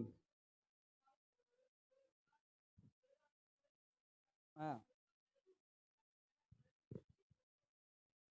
திரும்பி போனார்கள். ஏறினார்கள். அதில் பேதுரு, யாக்கோபு, யோவான், அந்திரேயாவும், பிலிப்பும், தோமா, பர்த்தலமேயும், மத்தேயு, அல்பேயுவின் குமாரனாகிய யாக்கோபு, இப்படி எல்லா சீஷர்களும், எல்லா ஸ்திரீகளும் என்ன பண்றாங்க? எத்தனை பேருக்கு? திட்டத்திட்ட பார்த்தீங்கன்னா 120 பேர். ஒரு ஆமை சொல்லுங்க பார்க்கலாம். எத்தனை பேரு? 120 பேர் என்ன பண்றாங்கன்னா, சேர்ந்து இப்ப யாருக்காக வெயிட் பண்ணிட்டு இருக்கிறாங்க? கர்த்தர் தந்த வாக்குத்தத்தமாகிய பரிசுத்த ஆவியை பெற்றுக்கொள்வதற்காக. இங்க சபைனா எப்படி இருக்கணும் அப்படின்ட்டு ஆண்டவர் அப்போஸ்தலருடைய இந்த கூடுகையிலிருந்து நமக்கு காண்பிக்கிறார். ஒரு சபை அப்படின்னா எப்படி இருக்கணும்னு கேட்டீங்கன்னா, எல்லாரையும் சேர்த்துக் கொள்ளுகிற சபையா இருக்கணும். ஒரு ஆமை சொல்லுங்க பார்க்கலாம். எல்லாரையும் நம்ம சேர்த்துக்கணும்னா, நம்ம எல்லாரையும் எப்படி இருக்கணும்? நேசிக்கிறவர்களா இருக்கணும். ஒரு ஆமை சொல்லுங்க பார்க்கலாம். அல்லேலூயா சொல்லுங்க பார்க்கலாம். முதல் காரியம் சபை அப்படின்னா என்னன்னு கேட்டீங்கன்னா, எல்லாரையும் நேசிக்கணும். அதுதான் சபை. நீங்க எல்லாரையும் நேசிக்கிறவர்களா இருப்பீங்கன்னா, நீங்கள் யாருன்னு கேட்டீங்கன்னா, தேவனுடைய ஆலயம். உங்களுக்கு புரியுதா உங்களுக்கு? நேசிக்கிறோமா? எல்லார் மேலயும் நம்முடைய நேசத்த காண்பிக்க முடியுதா? எல்லாரையும் நேசிக்கணும்னா என்னது? நோவா ஒரு பேழைய கட்டுறாரு. அந்த பேழைக்குள்ள என்ன பண்ணுச்சு? எல்லா மிருக ஜீவன்களும் ஆண்டவர் உள்ள சேர்த்துக்க சொன்னாரு. இன்னைக்கு நம்ம பார்க்குற எல்லா மிருக ஜீவன்களும் நோவாவுடைய பேழைக்குள்ள இருந்த ஜீவன்கள் தான். இல்ல? இப்ப பூனைய கண்டா எலிக்கு பிடிக்குமா? இப்ப பூனை எலிய பார்த்தா என்ன பண்ணிடும்? ஒவ்வொரு மிருகத்துக்கும் ஒவ்வொரு மிருகம் ஒத்து போகுமா? ஒத்து போகாது. மான பார்த்தா புலி என்ன பண்ணும்? சொல்லுங்க. ஆமா. விரட்டிடுமா? வேட்டையாடிடும். வேட்டையாடிடும். ஆனா இது எல்லாமே எங்க இருக்குது? ஒரே பேழைக்குள்ள இருக்கு. அதுதான் சர்ச். ஆமென் சொல்லுங்க பார்க்கலாம். அதுதான் சபை. இவங்கள பார்த்தா அவங்களுக்கு பிடிக்காது, அவங்கள பார்த்தா இவங்களுக்கு பிடிக்காது. இவங்க வர சபைக்கு நான் வரமாட்டேன். இவங்க ஏன் இந்த சபைக்கு வந்தாங்க? இவங்க ஏன் இங்க வந்து போனாங்க? இனிமேல் நான் சபைக்கு வரமாட்டேன். ஏன்னா என்னது? பகை, விரோதம் உள்ள வச்சுக்கிட்டு இருந்தா, நீங்க தேவனுடைய ஆலயமா இருக்க முடியாது. சரி, சர்ச்சை விட்டுடுங்க. சர்ச்சுக்கு வர விசுவாசிகளை விட்டுடுங்க. உங்க வீட்டுக்குள்ள இருக்கிறவங்கள நீங்க எத்தனை பேர் நேசிக்கிறீங்க? எத்தனை பேருக்கு மாமியார பார்த்தா? எத்தனை பேருக்கு மருமகள பார்த்தா? சரி, இது கூட விட்டுடுங்க. கணவன் மனைவி எத்தனை பேர் நேசிக்கிறீங்க? நம்ம யாரு? தேவனுடைய அப்படின்னு நீங்க சொல்லிக்கிறீங்க தவிர, வேதம் இல்லன்னு சொல்லுது. உங்கள பரிசோதித்து பார்த்தா, நீங்க தேவனுடைய ஆலயமா இருக்கிறீங்களா? இல்லையா? என்பத வேத வசனத்தோடு பரிசோதித்து பார்த்தா, உங்களுக்கு நீங்களே மார்க் போட்டுக்கங்க. இன்னைக்கு கணவன், மனைவி 2 பேரும் எப்படி இருக்கிறாங்க? எலியும் பூனையுமா இருக்கிறாங்க. கரெக்ட்டா? உண்மை. என்ன ஒரு எல்லாம் ஒரு மாரி பார்க்குறீங்க? உண்மை இல்லையாங்க? வேதத்துல மத்தேயு எழுதின சுவிசேஷ புஸ்தகம் 5ஆம் அதிகாரத்த திருப்பிக்கங்க. மத்தேயு எழுதின சுவிசேஷ புஸ்தகம் 5ஆம் அதிகாரம் 44ஆம் வசனத்த நீங்க வாசிங்க. 44 நானே வாசிக்கிறேன். நான் உங்களுக்கு சொல்லுகிறேன், உங்கள் சத்துருக்களை சபையே, நீ தேவனுடைய ஆலயமா இருந்தா, தேவனுடைய ஆவி உனக்குள் இருந்தா, நீ யார நேசிக்கணும்? ஆமா, உன் வீட்டு ஓனரை நீ நேசிக்கணும். உனக்கு விரோதமா பேசுகிறவன நேசிக்கணும். உனக்கு விரோதமாக குழிய தோன்றுகிறவன நீ நேசிக்கணும். உங்களால நேசிக்க முடியல அப்படின்னா, நீங்க தேவனுடைய ஆலயம் இல்லைன்னு அர்த்தம். தேவனுடைய ஆலயம் எல்லாரையும் என்ன பண்ணணும்? நேசிக்கணும். அதுதான் தேவனுடைய ஆலயம். ஒரு ஆமை சொல்லுங்க பார்க்கலாம். நீங்க 46ஆம் வசனத்த பாருங்க. அதே மத்தேயு எழுதின சுவிசேஷ புஸ்தகம் 5ஆம் அதிகாரம் 46ஆம் வசனத்த பாருங்க. உங்களை நேசிக்கிறவர்களே நீங்கள் நேசிப்பீர்களானால் உங்களுக்கு பலன் என்ன? ஒருத்தவங்க என் மேல அன்பு செலுத்துறாங்க. நானும் அவங்க மேல அன்பு செலுத்துறேன். அதுல என்ன பலன் இருக்குன்னு வேதம் கேக்குது. அதுல உங்களுக்கு என்ன பலன் இருக்கு? அப்ப யாரை நேசிக்கிறதுனால பலன்? சத்துருக்களை நேசிக்கிறதுனால பலன். பொறாமை சொல்லுங்க பார்க்கலாம். அல்லேலூயா. நான் ஒரு ஸ்ப்ளெண்டர் வண்டி ஒன்று வச்சிருந்தேன். அப்ப இந்த வசனத்தை தான் போட்டு வச்சிருந்தேன். உங்கள் சத்துருக்களை என்ன பண்ணுங்க? சிநேகியுங்கள் அப்படின்னு போட்டிருந்தேன். அந்த வண்டியில போட்டு வச்சிருந்தேன். இது ஊழியெல்லாம் ஆரம்பிக்கிறதுக்கு முன்னாடி நான் சொல்றது. அப்போ போட்டு வச்சிருந்தேன். உங்க சத்துருக்களை என்ன பண்ணுங்க? சிநேகியுங்கள் அப்படின்னு போட்டு வச்சிருந்தேன். அப்போ நான் முதல் முறையே இந்த ஓஎம்ஆர் சைடில் வரும்பொழுது எனக்கு இன்னும் நல்ல ஞாபகம் இருக்கு. இந்த ஓஎம்ஆர் இந்த எம்ஜிஆர் ரோடு, இந்த அப்போலோ ஹாஸ்பிட்டல் உள்ள போகிற பார்த்தீங்களா, அந்த ரோட்டில் அங்கே ஒரு டீ சாப்பிட்லாம் அப்படின்ட்டு என்ன பண்ணேன், ஒரு டீ கடையில் நிறுத்தினேன் வண்டியை. நிறுத்தின உடனே ஒரு அம்மா அங்கே ஒரு சின்ன வியாபாரம், ஒரு வெளியில் கடை வச்சு ஒரு வியாபாரம் பண்ணிட்டு இருந்தாங்க. என்ன வியாபாரம் பண்ணிட்டு இருந்தாங்க? வியாபாரம் அவங்களுக்கு எப்படி போகுது ஃபஸ்ட்டு அதெல்லாம் கேட்காதீங்க. பார்த்தேன் நான். பார்த்தேன். நான் வண்டியை வந்து அந்த அம்மாவுக்கு எதிராக தான் நிறுத்தினேன். நிறுத்திட்டு வண்டியை விட்டு இறங்கினேன். அந்த அம்மா கிறிஸ்தவங்க போல இருக்கு. இந்த வசனத்தை படிச்சாங்க. உங்கள் சத்துருக்களை சிநேகியுங்கள் அப்படின்ட்டு படிச்சாங்க. அதை படிச்சுட்டு சொன்னாங்க, இது தான் முடிய மாட்டுது அப்படின்னாங்க. என்ன சொன்னாங்க? இதைத்தான் சாத்தியப்படுத்த முடியலையே. அப்ப சபை ஏன்னா என்னதுங்க? நேசிக்கிறவங்க மேலேயும் நேசத்தை வைக்கிறது இல்லை. எல்லாரையும் நேசிக்கணும். எல்லாரையும் உள்ள சேர்த்துக்கணும். அதுதான் சபை. ஆமை சொல்லுங்க பார்க்கலாம். அல்லேலூயா. ஆமா. இன்னைக்கு சில சபைகள்லாம் பார்த்தீங்கன்னா, சில கேட்டகரி. நீ இந்த கேஸ்டா? நீ இங்க உட்காரு. நீ இந்த ஜாதியா? நீ இங்க உட்காரு. நீ இங்க உட்காரு. பிரிவினைகள் உள்ளது சபை கிடையாது. எல்லாரையும் ஒரே இடத்துல உட்கார வச்சு பார்க்கணும். அதுதான் சபை. ஆமை சொல்லுங்க பார்க்கலாம். சபைனா என்னது? எல்லாரையும் சேர்த்துக்கொள்ளணும் உள்ள. யாக்கோபோடைய நிருபத்துல வாசித்து பார்க்கும் பொழுது, ஐஸ்வர்யம் உள்ளவனுக்கு நீ கனத்தை கொடுக்கறது போல தரித்திரவனுக்கு நீ என்ன பண்ணணும்? அவனே உள்ள சேர்த்துக்கணும். ஆமை சொல்லுங்க பார்க்கலாம். தம்பிகளா, திட்டுவாங்க தான், நானும் திட்டுவேன் தான். எல்லாரும் அமைதியா கர்த்தர் ஆசீர்வதிப்பார். எல்லாரையும் என்ன பண்ணணும்? சிநேகிக்கணும். அதுதான் என்னது? சபை. இன்னைக்கு உங்களை நீங்களே ஆராய்ந்து பாருங்க. நான் எல்லாரையும் நேசிக்கிறேனா? எனக்குள்ள வைராக்கியம் இருக்குல்ல? எனக்குள்ள விரோதம் இருக்குல்ல? எனக்குள்ள கோபம் இருக்குல்ல? செத்தாலும் பேச மாட்டேன்னு தீர்மானம் பண்ணிட்டு இன்னும் பேசாம இருக்கிறல்ல எத்தனை பேர்கிட்ட? ஆனா உங்களுக்கு என்ன வேணும்? கர்த்தர் இல்லாமையிலும் என்ன போஷிக்கணும். எப்படி போஷிப்பாரு? எப்படிங்க போஷிப்பாரு? எல்லாரையும் நேசிக்கிற இருதயம் நமக்கு வேணும். ஒரு ஆமை சொல்லுங்க பார்க்கலாம். அல்லேலூயா சொல்லுங்க பார்க்கலாம். 1 யோவானின் நிருபம் திருப்பிக் கொள்ளுங்க. 1 யோவான் அது 4ஆம் அதிகாரம் 20ஆம் வசனத்தை கவனிங்க. புதிய ஏற்பாட்டில் 329வது பக்கம். 1 யோவான் 4ஆம் அதிகாரம் 20வது வசனத்தை கவனிங்க. தேவனிடத்தில் அன்பு கூறுகிறேன் என்று ஒருவன் சொல்லியும் தன் சகோதரனை பகைத்தால் அவன் யாரா இருக்கிறான்? அப்ப நீங்க யாரா இருக்கிறீங்க? பைபிளை தூக்கிட்டு சர்ச்சுக்கு ஓடி வரேன்னா நீ யார் மேல அன்பா இருக்கிறீங்க? பைபிள் எடுத்துக்கிட்டு சர்ச்சுக்கு ஓடி வரீங்களே, நீங்க யார் மேல அன்பா இருக்கிறீங்க? தேவன் மேல அன்பா இருக்கிறீங்க. அப்படி சொல்றீங்கன்னு வேதம் சொல்லுது. ஏன் அப்படி ஏன் என்னை வந்து அப்படி சொல்ற பொய்யனா மாத்துது கேட்டீங்கன்னா, நான் சகோதரன் மேல என்ன செலுத்துறது இல்ல, அன்பா இல்லை, நான் அவனை பகைக்கிறேன். என் சகோதரனை பகைக்கிறேன். ஒரு ஒரு அம்மா வந்தாங்கம்மா. அந்த அம்மா சொன்னாங்க, என் சொந்த அண்ணிக்காரி எனக்கு என்ன பண்ணா சூனியம் பண்றாளாம். யாரு? சொந்த அண்ணிக்காரி என்ன பண்றாளாம்? சூனியம் பண்றாளாம். எனக்கு எத்தனை யாரும் வெளியில இருந்தெல்லாம் எழும்புறது இல்லைங்க. குடும்பத்துக்கு விரோதமா குடும்பத்துக்குள்ளேயே எழும்புறாங்க. மாமாவா இருக்கட்டும், மச்சாவா இருக்கட்டும், அவனா இருக்கட்டும், அண்ணனா இருக்கட்டும், தம்பியா இருக்கட்டும், இவனையே என்ன பண்றான்? எழும்பி எழும்பி தனக்கு விரோதமாகவும் தன்னுடைய குடும்பத்துக்கு விரோதமாகவும் என்ன பண்றான்? கிரியைகளை செய்யறான். அப்படி கிரியைகள் செய்தாலும் சபைக்கு வருகிற நீங்க யாரா இருக்கணும்னு கேட்டீங்கன்னா, அவர்களை நேசிக்கிறவர்களா இருப்பீங்கன்னா கர்த்தருடைய ஆவி உங்களுக்குள்ள இருக்கும். அல்லேலூயா சொல்லுங்க பார்க்கலாம். ஆமை சொல்லுங்க பார்க்கலாம். ஆமா, உனக்கு விரோதமா உங்க அண்ணன், உனக்கு விரோதமா உன் குடும்பத்தினர் யாராவது மந்திரம் சூனியம் பண்ணா நீ தைரியமா நின்று சொல்லு, அண்ணா கையில மட்டும் பண்ணாத, உடம்பெல்லாம் பண்ணு, நான் உன்னை ரொம்ப நேசிக்கிறேன்னு சொல்லு. ஆனா நான் நல்லா இருக்கணும்னு மட்டும் பண்ணாத, என் சந்ததியே நல்லா இருக்கக்கூடாதுன்னு சொல்லு. அதுக்காக மந்திரம் பண்ணு.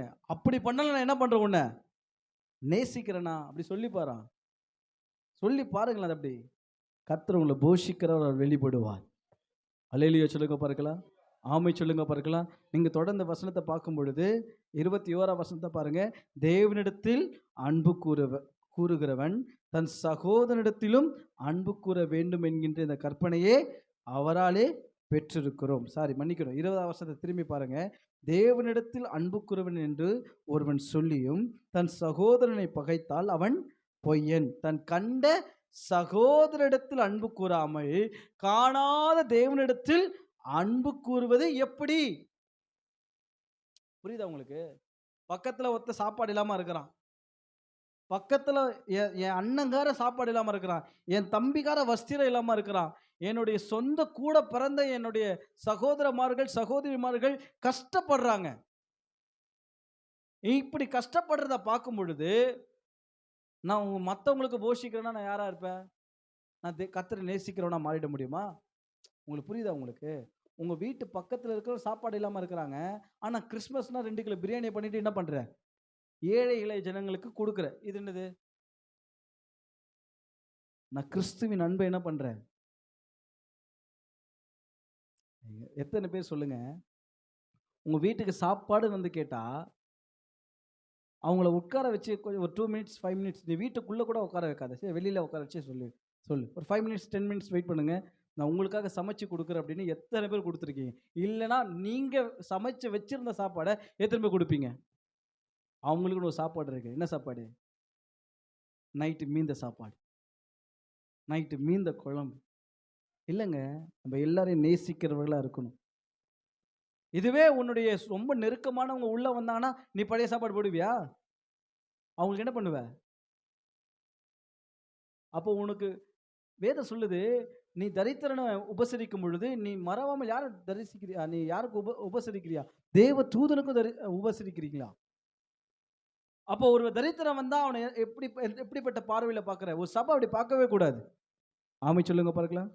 இப்ப இன்கேஸ் நம்ம சபையில இல்லாத ஒருத்தன் உள்ள வரான், என்ன பண்ணுவீங்க? நிறைய சபைகள்ல பார்த்துருக்கிறேன். யாராவது ரொம்ப அழுக்கு வஸ்திரம் போட்டு ஏதாவது சபைக்குள்ள போனாங்கன்னா, அந்த சபை ஏத்துக்கவும் மாட்டுது. அது இன்னும் சொல்லப்போனா, அந்த சபை விசுவாசிக்க என்ன பண்ண மாட்றாங்க? ஏத்துக்க மாட்றாங்க. அவங்க குடிச்ச பாட்டில்ல என்ன பண்ண மாட்றாங்க? தண்ணிய குடிக்க மாட்றாங்க. கேட்டா சொல்லுது, "நான் தேவனுடைய ஆலயம். நான் தேவனுடைய ஆலயம்." இல்லங்க. எல்லாரையும் நம்ம நேசிக்கணும். அதுதான் தேவனுடைய ஆலயம். கை உயர்த்தி ஜெபம் பண்ணுங்க. ஆண்டவரே, எல்லாரையும் நேசிக்கிற ஒரு இருதயத்த தாங்க. எல்லாரையும் நேசிக்கிற ஒரு இருதயத்த எனக்கு தாங்க.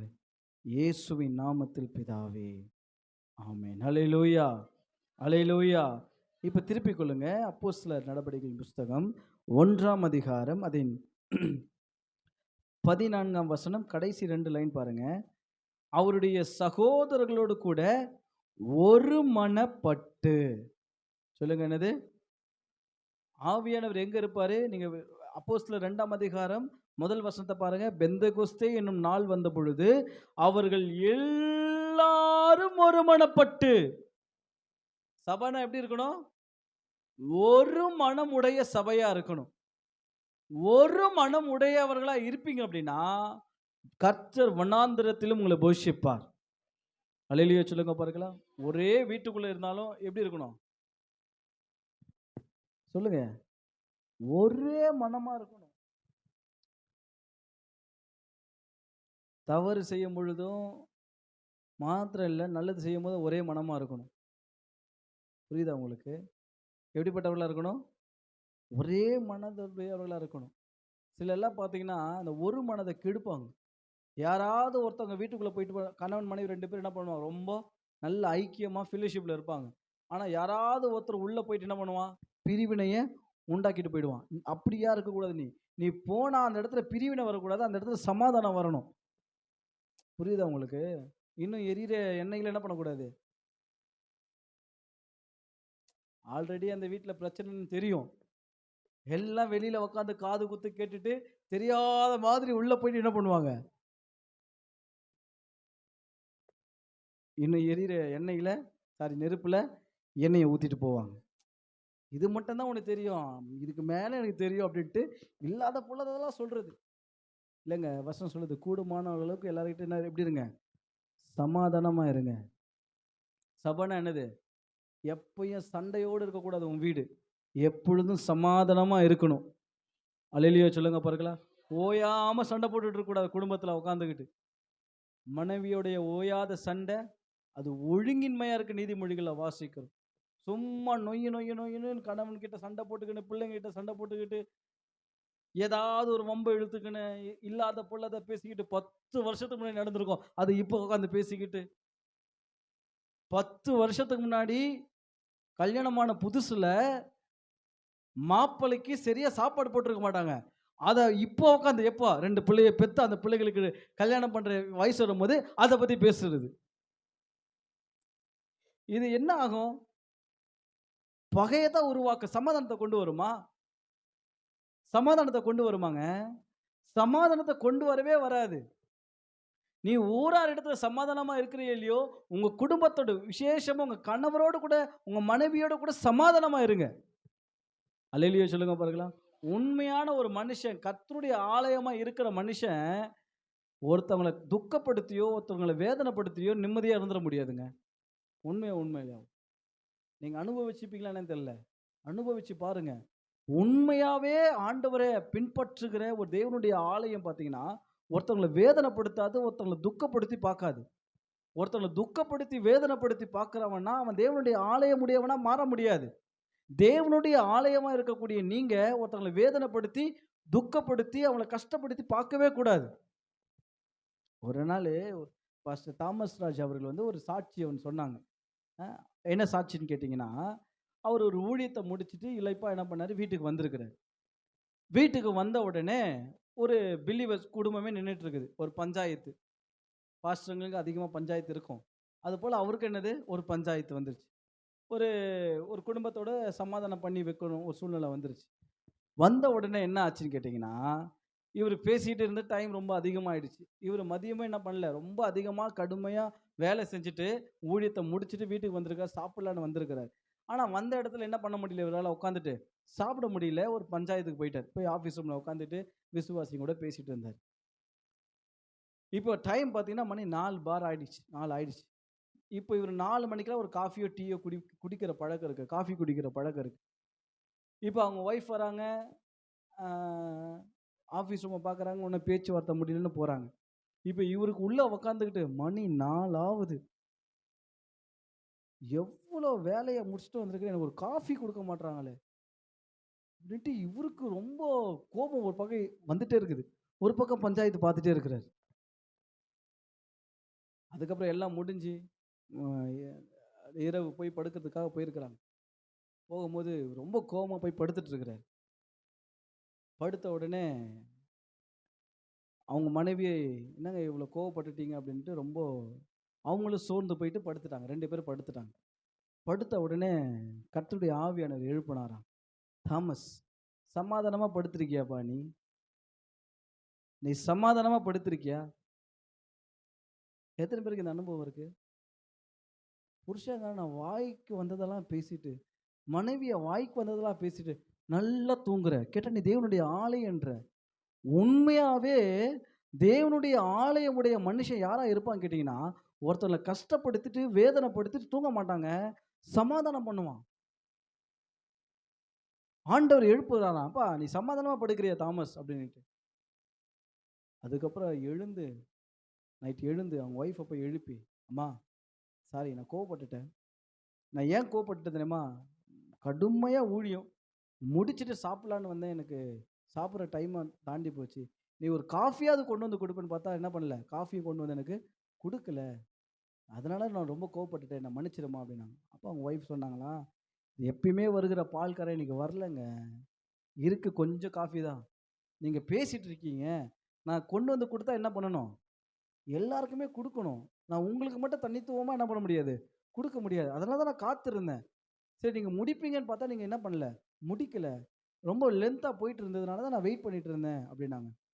2 பேரும் கை கோர்த்து அழுது, "ஆண்டவரே எங்களுக்கு சமாதானமான நித்திரைய தாங்க" அப்படின்னு ஜெபம் பண்ணாங்களாம். உங்களுக்கு இருக்கா அந்த சமாதானம்? இந்த இன்சிடென்ட் எனக்கும் பாஸ்டர் அம்மாவுக்கு 2 நாள் முன்னாடி நடந்தது. நானும் பாஸ்டர் அம்மா காலையில என்ன பண்ணோம்னா, ஒரு என்ன பிளான்ல கேட்காதீங்க. ஒரு பிளான் பண்ணோம். ஒரு முடிவு எடுத்தோம். எடுத்து இத பண்ணலாம் நம்ம. அப்படியே செஞ்சு, நான் சர்ச்சுக்கு வந்துட்டேன். பாஸ்டர் அம்மா அவங்க வேலைய பார்த்துட்டு இருந்தாங்க. நான் சொன்னேன், "சர்ச்சுக்கு போயிட்டு வந்துட்டு நான் என்ன பண்றேன், சொல்றேன்" அப்படின்ட்டு நான் வந்துட்டேன். சர்ச் முடிச்சுட்டு நான் என்ன பண்ணேன், சர்ச்ல உட்காந்துட்டு கொஞ்ச நேரம் வேதத்தெல்லாம் பைபிள் படிச்சுட்டு, ஒரு பிரசங்கம் கேட்டேன். எப்பயுமே வழக்கம். ஏதாவது ஒரு மெசேஜ் கேட்டுருவேன். ஒரு நாளைக்கு ஒரு மெசேஜ் கேட்டுடுவேன். அப்ப கேட்கும்போது ஒரு பிரசங்கம் கேட்டேன். கேட்கும்பொழுது நாங்க எடுத்த முடிவுக்கு, அது தவறான முடிவு அப்படின்னு அந்த பிரசங்கம் எங்களுக்கு கத்துக் குடுக்குது. எனக்கு கத்துக் குடுக்குது. "இது தப்பு. இத பண்ணக்கூடாது" அப்படின்னு அந்த பிரசங்கம் என்ன பண்ணுது எங்களுக்கு? கத்துக் குடுக்குது. இந்த வசனத்த கேட்கும்பொழுது, ஓகே. இப்ப 2 முடிவு எத்தன பேர் எடுத்திருக்கிறோம்? இப்ப நான் அந்த வசனத்தின்படி கீழ்ப்படிறேன். என் மனைவிய கீழ்ப்படிஞ்சா தான் இதுல நாங்க என்ன பண்ண முடியும்? இந்த விஷயத்த நாங்க செய்யாம முடிவு எடுக்க முடியும். அப்படின்ட்டு நான் என்ன பண்ணேன், ஜெபம் பண்ணிட்டு வீட்டுக்கு கிளம்பிட்டேன். சாப்பிடுறதுக்காக வீட்டுக்கு போயிட்டேன். மதியம் வீட்டுக்குள்ள போறேன். போன உடனே பாஸ்டர் அம்மாட்ட சாப்பாடு கேட்டேன். கொண்டு வந்து குடுத்தாங்க. அப்ப "என்னங்க முடிவு எடுத்துட்டீங்களா? என்ன பண்ணலாமா நம்ம?" அப்படின்னு கேட்டாங்க. அப்ப நான் சொன்னேன், "நான் ஒரு பிரசங்கம் ஒண்ணு போடுறேன். அந்த பிரசங்கத்த நீ கேளு. கேட்டுட்டு அதுக்கப்புறம் நம்ம பேசலாம்" அப்படின்ட்டு நான் ஒரு பிரசங்கத்த போட்டுட்டு நான் என்ன பண்ணிட்டேன், உள்ள போயிட்டு ரூம்ல படுக்கிறதுக்கு போயிட்டேன். படுத்துட்டு ஒரு 1 மணி நேரம் கழிச்சு வெளியில எழுந்து வந்தேன். எழுந்து வந் எழுந்து வந்த உடனே அந்த பிரசங்கம் முடிஞ்சிருச்சு. ஆ பாஸ்டர் அம்மாட்ட கேட்டேன், "என்ன என்ன பண்ணலாம்?" அப்படின்னு. ஆ எனக்கும் ஆண்டவர் காலையிலேருந்து இதுதான் உணர்வு குடுத்துட்டு இருந்தாரு. இப்ப இன்னைக்கு என்ன பிரசங்கம் போட்டீங்களோ, அந்த நபர கொண்டு கர்த்தர் என்கிட்ட பேசிட்டே இருந்தாரு. "இத பண்ணக்கூடாது" அப்படின்னு பேசிட்டு இருந்தாரு. அப்படின்னு உண்மையாவே பாஸ்டர் அம்மா அந்த முடிவு எடுத்தாங்க. இப்ப எங்க 2 பேருக்குள்ள என்ன வந்தது? ஒரு மனம் வந்தது. இதோட முடிச்சிடக்கூடாது. அடுத்து நாங்க என்ன பண்ணோம் தெரியுமா? பசங்கலாம் படுத்துட்டாங்க. எல்லாம் தூங்கிட்டாங்க. சரியா 12, 10 இருக்கும். 2 பேரும் எழுந்து நேர் முழங்கால நின்னு கை கோத்து, "ஆண்டவரே, நாங்க இந்த விஷயத்த செய்யவே மாட்டோம்" அப்படின்னு ஒரு தீர்மானம் பண்ணோம். இப்படி இருந்தா குடும்பம் சரியா போகும். நீ ஒரு பக்கம் பேசிக்கிட்டு, நான் ஒரு பக்கம். ஒரு மனமே இல்லாத ஒரு இடத்துல தேவன் எப்படி வாசம் பண்ணுவாரு? சரிங்க, உங்க வீட்டுக்காரு, உங்க மனைவி சபைக்கு வராதவங்க, ரைட்டு. அவங்க அவங்க வந்து பகையா பார்க்குறாங்க, விரோதமா பார்க்குறாங்க. நீங்க யாரு? உன்கிட்ட கோபமா வந்தா நீ என்ன பண்ணணும்? பைபிள மட்டும் கீழ வச்சேன்னு வச்சுக்கயேன், என்ன கையில பைபிள் இருக்குன்னு நெனச்சுட்டு இருக்கியா? பைபிள கீழ வச்ச, உன்ன விட நான் பயங்கரமான ஆளு. இப்ப காலையில ஞாயித்துக்கிழமை 7 மணிக்கு உங்க குடும்பத்துல சண்டை வந்துருச்சு. என்ன பண்ணுவீங்க? 10:30 மணி வரைக்கும் வெயிட் பண்ணு. ஏன்னா 10:30 மணிக்கு பாஸ்டர் என்ன பண்ணிடுவாரு? ஆமென்னு சொல்லிடுவாரு. சொல்லிட்டு நான் வீட்டுக்கு வரேன். அப்புறம் என்ன நெலைம மட்டும் பாரு. நம்ம யாரு? தேவனுடைய ஆலயம். நம்மள கர்த்தர் வனாந்திரத்துல என்ன பண்ணணுமா? இல்லாத இடத்துல கர்த்தர் நம்மள என்ன பண்ணுவாராம்? இது பார்ட் 2 2 சப்ஜெக்ட் பிரிச்சு வச்சிருக்கிறேன். இதே சப்ஜெக்ட் தான் ஞாயித்துக்கிழமை இருக்கு. அது இத விட பயங்கரமா இருக்கும். இது பார்ட் 1 சரியா? பார்ட் 2 இருக்கு. ஞாயித்துக்கிழமை இருக்கு. ஞாயித்துக்கிழமை பயங்கரமா இருக்கும். சும்மா நம்ம எல்லாரையும் ஏமாத்திக்கிட்டு, யாரையும் நேசிக்க மாட்டோம். யாரிடத்துல ஒரு மனமா இருக்க மாட்டோம். எங்கேயும் சமாதானமா இருக்க மாட்டோம். ஆனா ஜெபம் பண்றது, ஆண்டவரே என் வீட்ல சமாதானமே இல்ல. கர்த்தர் சொல்லுவார், முதல்ல நீ சமாதானமா இரு. சமாதானமா இருக்கிறது என்னதுங்க? எப்படிங்க சமாதானமா இருக்கு? விட்டு குடுத்துட்டு போ. உன்னை நியாயம் தீர்க்க போது கர்த்தர் என்பதை மறந்துடாத. கர்த்தர் நியாயத்துல கொண்டு வருவார் என்பதை மறந்துடாத. ஏன் பிடிவாதத்தனமா புடிச்சுக்கின்னு, இல்ல நான் பண்ணல. இத நான் செய்யல. ஏன் வீம்பா பேசிட்டு இருக்கிற? நீ தேவனுடைய ஆலயம்னா விட்டுட்டு போ. ஒரு ஆமை சொல்லுங்க பார்க்கலாம். அல்லேலூயா சொல்லுங்க பார்க்கலாம். உன் மேல என்ன குற்றச்சாட்டு வைத்தாலும் நீ என்ன பண்ணிடு? விட்டுட்டு போ. அப்படியா? உண்மை அதுதான். நீ சொல்றது தான் உண்மைன்ட்டு போயிட்டே இரு. அந்த இடத்துல என்ன இருக்கும்? சத்தமா சொல்லுங்க. ஆமா. நீ எப்படி என்ன சொல்லுவ அப்படின்னு ஏறிட்டனா, சர்ச்சுக்கு போற நீயே 10 அடி ஏறுவன்னா, சர்ச்சுக்கு போகாதவங்க 20 அடிக்கு மேல ஏறுவாங்க. அப்புறம் இந்த குடும்பத்துல எங்க ஒரு மனம் இருக்கும்? சொல்லுங்க. சாப்பாடு 2ஆ மாறிடும். படுக்க 2ஆ மாறிடும். இல்ல? இப்ப பிள்ளைங்கலாம் இருந்துச்சுன்னா, அது அது வந்து போஸ்ட்மேன் மாரி அது. இல்ல போஸ்ட்மேன் மாரி பிரதர். இப்ப ராஜேஷ் அடுத்த வருஷம் அந்த அனுபவம் இருக்கும்னு நெனைக்கிறேன். போஸ்ட்மேன் மாரி. இப்போ ஜெரமி எனக்கு போஸ்ட்மேன் வேல பாப்பான். அப்பா, அம்மா உங்கள கூப்பிடுறாங்க. இப்ப இவங்களுக்குள்ள சண்டை வந்துச்சுன்னா என்ன பண்ண மாட்டாங்க 2 பேரும்? பேசிக்க மாட்டாங்க. இப்போ ஒருத்தர அனுப்புவாங்க. உங்க அப்பாவுக்கு சாப்பாடு வேணுமா போய் கேளு. இப்போ புள்ள போகும்.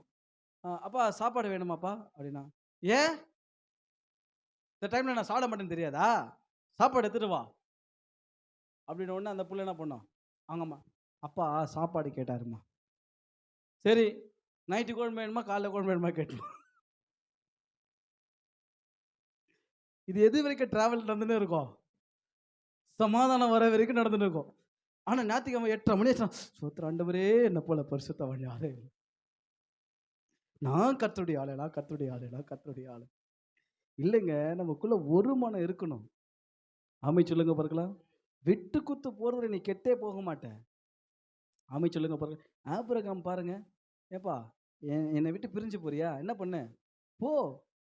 பரவால்ல, நோ ப்ராப்ளம், எடுத்துட்டு போ. ஆனா திரும்பவும் இதே வனாந்திரத்துல என் ஆண்டவர் என்ன போஷிக்க உண்மை உள்ளவரா இருக்கிறாரு. போஷித்தாரா இல்லையா? நடத்துறாரா இல்லையா ஆபிரகாம? விட்டுட்டு போங்க, பிரச்சனையே இல்ல. ஒரு அடி ஒரு அடி நிலம் தான். விடமாட்டேன். அதுக்காக எத்தனை பேர் வெட்டு குத்திட்டு சாகுறான்.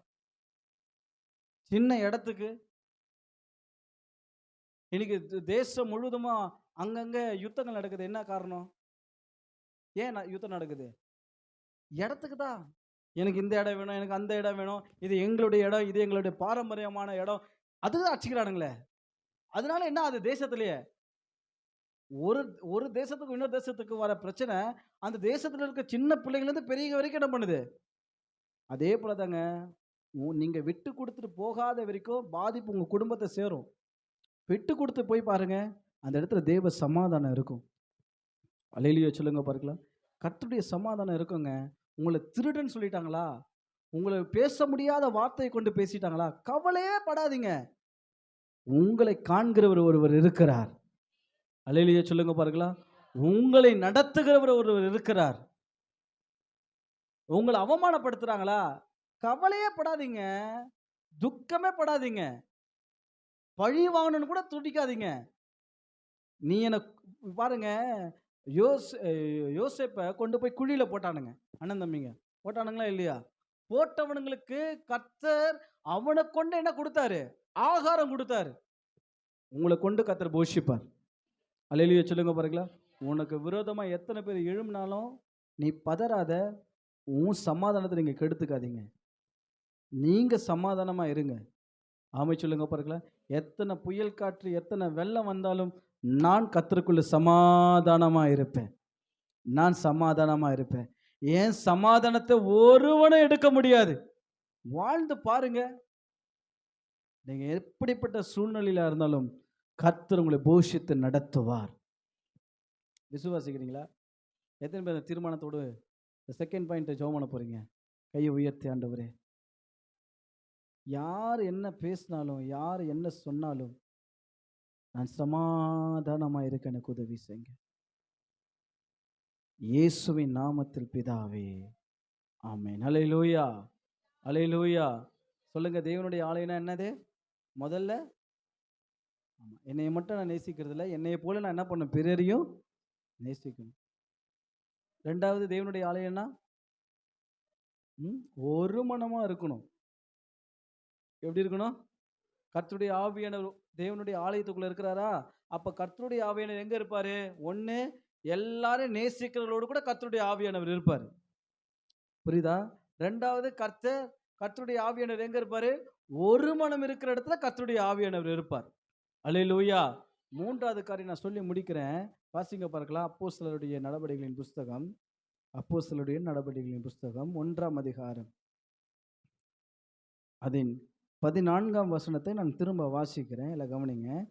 அங்கே இவர்கள் எல்லோரும் ஸ்திரீகளோடும் இயேசுவின் தாயாகிய மரியாளோடும் அவருடைய சகோதரர்களோடு கூட ஒருமனப்பட்டு ஜெபத்திலும் வேண்டுதலிலும், சபைனா என்னது? ஜெபத்திலும் வேண்டுதலிலும் தரித்திருக்கணும். அல்லேலூயா. நீங்க அதே அப்போஸ்தலர் 2ஆம் அதிகாரம், பிரைஸ் தி லார்ட், அதன் 46ஆம் வசனத்தை பாருங்க. அவர்கள் ஒருமனப்பட்டவர்களா தேவ ஆலயத்தில் அனுதினமும் தரித்திருந்து. எதுல தரித்திருந்தாங்க இவர்கள்? 42ஆம் வசனத்தை பாருங்க. அதன் கடைசி 2 லைன் பாருங்க. ஜெபம் பண்ணுதலும் உறுதியாய் தரித்திருந்தார்கள். சபைனா என்ன பண்ணணும்? சபைக்குள்ள என்ன இருக்கணும்? நீங்க ஏசாயா தீர்க்கதரிசன புஸ்தகம் வாசிங்க. ஏசாயா தீர்க்கதரிசன புஸ்தகம் 56ஆம் அதிகாரம். ஏசாயா தீர்க்கதரிசன புஸ்தகம் 56ஆம் அதிகாரம் 7ஆம் வசனத்தை ஒருவர் வாசிக்க நாம் கேட்போம். கீழே வாசிங்க, நான் கேட்போம். ஏசாயா தீர்க்கதரிசன புஸ்தகம் 56ஆம் அதிகாரம் அதன் 7ஆம் வசனத்தை வாசிங்க.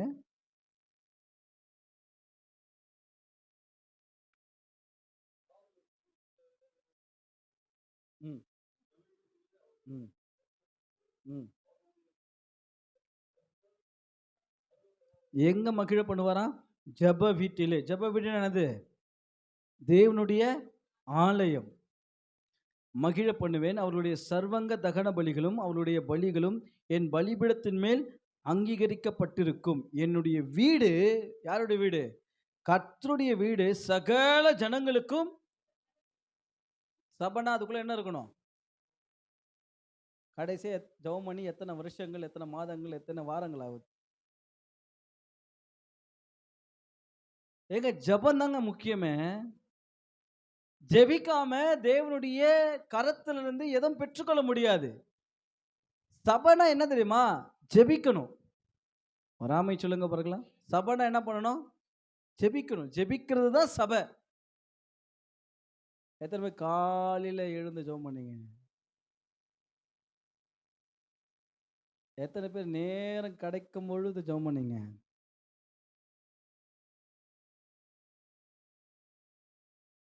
ஜெபமே பண்ணாத உங்கள வனாந்திரத்துல கர்த்தர் போஷிப்பானா? ரீபா காபா லாபா ஆமென் ஆமென்றீங்க. ஏமாந்துறாதீங்க, ஏமாந்துறாதீங்க.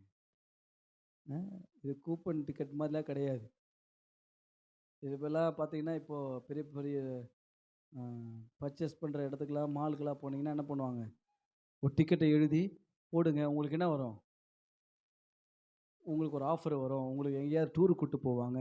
இல்ல விலை மதிப்பில்லாத ஒரு பெரிய பொருள உங்களுக்கு குடுப்போம் அப்டின்னா, அப்படியே எழுதி போட்டு அதிலேயே சந்தோஷத்த அனுபவிக்க கூடாது. அத கையில வாங்குறவங்களா இருக்கணும். இப்ப கூப்பன் போட்ட மாரி, ஆண்டவர் வண்ணாந்திரத்தில நம்மள போஷிப்பார் அப்படின்னு கூப்பன மட்டும் வாங்கக்கூடாது. அதற்குரியவர்களா நீங்க மாறணும்னா, நீங்க நல்லா ஜெபம் பண்ணணும். அல்லேலூயா சொல்லுங்க பார்க்கலாம். ஆமென் சொல்லுங்க பார்க்கலாம். நீங்க எலியாவ பாருங்க. எலியாவுக்கு ஆண்டவர் சொன்னாரு, இப்போ தேசத்தில பஞ்சம் இருக்கு. தேசத்தின் மேல என்ன வரப்போது? மழை பெய்யும். நீ போய் ஆகாப் கிட்ட போய் சொல்லு. ஆகாப் ராஜாவிடத்துல போய் சொல்லுன்னும்போது, எலியா வாக்குத்தத்தம் வாங்கிட்டு என்ன பண்ணாரு? ஐயா கர்த்தர் எனக்கு என்ன பண்ணிட்டாரு? வாக்கு பண்ணிட்டாரு. இந்த ஆண்டு கர்த்தர் இத செய்வேன்னு வாக்கு பண்ணிட்டாரு. இந்த ஆண்டு இத முடிச்சிருவேன்னு கர்த்தர் எனக்கு வாக்கு பண்ணிட்டாருன்ட்டு, பெட்ஷீட்ட போர்த்தி தூங்கக்கூடாது. அந்த வார்த்தைய பிடிச்சுட்டு என்ன பண்ணணும்? ஜெபிக்கணும். புரியுதா உங்களுக்கு? இப்போ உங்கள பார்த்து கர்த்தர் சொல்றாரு, உங்க துக்கம் என்னவா மாறப்போது? இப்ப துக்கத்தோட நீங்க வந்திருக்கீங்க. இந்த வாக்குத்தத்தம் யாருக்குரியது? உங்கள பார்த்து கர்த்தர் சொல்றாரு. என்ன பண்ண போறாரு கர்த்தர் உங்கள் துக்கங்களை? ஆமா. சந்தோஷமா மாற பண்ணுவார் சொல்லிட்டார்ல. இப்ப ப்ராமிஸ் பண்ணிட்டார்ன்னா மாறிடுமா? Say yes or no. மாறிடுமா? மாறிடுமா? எப்ப மாறும்? அந்த வார்த்தைய பிடிச்சுட்டு நான் ஜெபம் பண்ணணும். ஜெபிக்கவே மாட்டேன் அப்படின்னா, நீங்க நீங்க எப்படி தேவனுடைய ஆலயமா மாறுவீங்க? கர்த்தர் சொல்றாரு, என் ஜெப வீடு அப்படின்றாரு. கர்த்தர் தேவனுடைய ஆலயத்துக்கு என்ன பேர் வச்சிருக்கிறாரு? ஜெப வீடு. நீங்க ஜெபிக்காதவங்க தேவனுடைய ஆலயமா எப்படி மாற முடியும்? நீங்களும் நானும் யாரா இருக்கணும்னா, ஜெபிக்கிறவர்களா இருக்கணுங்க. ஜெபம் பண்ணணும். ரூ. 10 தேவைன்னா வட்டிக்காரன போய் பார்க்கக்கூடாது. முழங்கால நிக்க பழகணும். அல்லேலூயா சொல்லுங்க பார்க்கலாம். உன் பிள்ளைங்க உன் திறமைய பார்க்கக்கூடாதுங்க. நான் சொல்றேன். உங்க ஃபியூச்சருக்கு சொல்றேன். உங்க பிள்ளைகள் உங்களுடைய திறமைய பார்க்கக்கூடாது. உங்க பிள்ளைகள் உங்களுடைய முழங்கால பார்க்கணும். உங்க முழங்கால பார்த்து வளரணும் உங்க பிள்ளைங்க. கர்த்தருக்கு முன்பாக உன் முழங்கால் முடங்காம நீ தேவனுடைய ஆலயமா மாற முடியாது. ஒரு 10 நிமிஷம், ஒரு 15 மினிட்ஸ், 1/4 மணி நேரம் கூட நீ ஜெபம் பண்ணாத நீங்க தேவனுடைய ஆலயமா இருக்க முடியாது. வேதம் சொல்லுகிறது சீஷர்கள் ஜெபத்திலே தரித்திருந்தார்கள். தரித்திருந்தாங்கன்னா என்ன அது? அப்படின்னா என்ன? அவர்கள் ஜெபத்திலே இருந்தாங்க. நீங்க யாரா இருக்க போறீங்க? பாஸ்டர் அம்மா அடிக்கடிக்கு சொல்லுவாங்க, குடும்ப ஜெபம் இல்லாத வீடு கூரை இல்லாத வீடாம். எப்படி? சத்தமா சொல்லுங்க. குடும்ப ஜெபம் இல்லாத வீடு, கூரை இல்லாத வீடு. கூரை இல்லாத வீடு எப்படி இருக்கும்? எல்லா அசுத்தமும் அதுக்குள்ள இருக்கும், வீட்டுக்குள்ள இருக்கும். இன்னைக்கு கர்த்தர் உங்களோடு கூட பேசுகிறார். ஜெபத்துல கர்த்தருக்காக நில்லுங்க. குடும்பமா உட்கார்ந்து ஜெபம் பண்ணுங்க. இந்த ஜெபம் எப்படிப்பட்டதுன்னு கேட்டீங்கன்னா, உங்க சூழ்நிலை வண்ணாந்திரமாய் மாறினாலும், இல்லாமை என்கின்ற சூழ்நிலை வந்தாலும், கர்த்தரை விசுவாசிக்கவே முடியாத ஒரு சூழ்நிலை வந்தாலும், உங்களுக்கு எல்லாமே கர்த்தருடைய வார்த்தைக்கு விரோதமான சூழ்நிலையா இருந்தாலும், அங்க கர்த்தர் உங்களை போஷித்து நடத்துவார். அல்லேலூயா சொல்லுங்க பார்க்கலாம். அதுக்கு நீங்க என்ன பண்ணணுங்க? ஜெபிக்கணும், ஜெபிக்கணும். நீங்க ஜெபம் பண்ண தேவன் உங்களை நடத்துவார். கண்களை மூடுவோமா? எல்லா கண்களை மூடி நம்ம ஆண்டவரை நோக்கி பார்க்க போகிறோம். கர்த்தர் நம்மோடு இடைப்பட்டிருக்கிறார். கர்த்தர் நம்மோடு கூட பேசியிருக்கிறார். நான் வனாந்தரத்திலும் உன்னை நடத்துவேன். நான் வனாந்தரத்திலும் உன்னை போஷித்து நடத்துவேன். சபையே, நான் உன்னை போஷித்து நடத்துவேன். ஆண்டவரே, நாங்கள் தேவனுடைய ஆலயமாய் மாற, நாங்கள் கர்த்தருடைய ஆலயமாய் மாறும்படியாய் இந்த 3 காரியங்களுக்கு எங்களை ஒப்புக் கொடுக்கிறோம். நாங்கள் எல்லாரையும் நேசிக்கவும், ஆண்டவரே நாங்கள் ஒரு மனமாய் இருக்கவும், ஆண்டவரே நாங்கள் ஜெபத்தில் தரித்தவர்களாய் இருக்கவும் கர்த்தர் நீர் எங்களுக்கு உதவி செய்வீராக. இயேசு கிறிஸ்துவின் நாமத்தில் ஜெபிக்கிறோம் எங்கள் நல்ல பிதாவே. ஆமென். அல்லேலூயா, அல்லேலூயா. கர்த்தர் உங்களை ஆசீர்வதிப்பாராக.